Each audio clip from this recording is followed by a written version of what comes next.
News. I am Aliyu Baba Barau. Good evening, I'm Muji Makojola. President Umaru Musa Yar'Adua has endorsed the withdrawal of immunity for himself and the Vice President, state governors and their deputies, as well as all others that enjoyed constitutional immunity against criminal actions while in office. He said he will support the withdrawal of such immunity when the National Assembly commences the constitutional review process. President Yar'Adua made this known in Davos, Switzerland at an interactive session organized by the Partnering Against Corruption Initiative, PASI, as part of the World Economic Forum meeting. Mohammed Labbo has the details.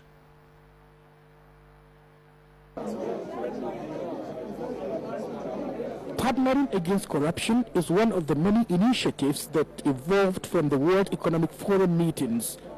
It's an initiative for private and government companies that voluntarily subscribe to its credo of zero tolerance for corruption and bribery in business. There are only 2 Nigerian companies that have subscribed to the initiative. President Yar'Adua at the interactive dinner lent support to the initiative, saying that corruption not only dehumanizes, as only few benefit from it, while the majority of the people feel its negative effects. Zeroing in on Nigeria, the president said until about 5 years ago, corruption had become so endemic that it was becoming a new civilization, taking deep root in all spheres of life. But things have now changed, he said, as Nigerians are unanimously against it and support all measures to eradicate it. Government on its side has established various bodies through legislation to fight corruption, but that the immunity some persons enjoy worry him.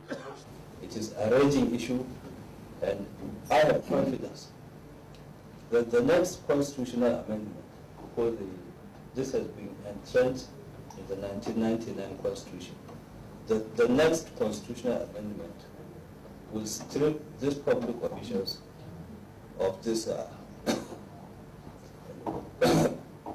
this immunity, and I am personally in support of that. And contrary to beliefs in some quarters, the president said he has strengthened the country's anti-corruption bodies like the EFCC, ICPC and the Code of Conduct Bureau by granting them total independence of action, but only insisting that everything they do must be within the provisions of the laws establishing them and the Constitution. He also said government is working to make corruption less appealing.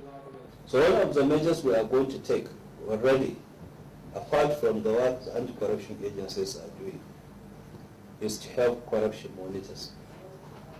This is an instrument that will create, would help people train monitors attached to public officials.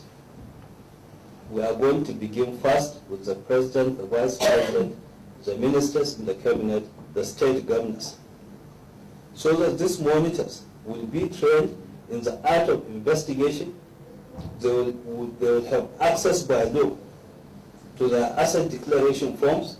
They will have access by law to their accounts.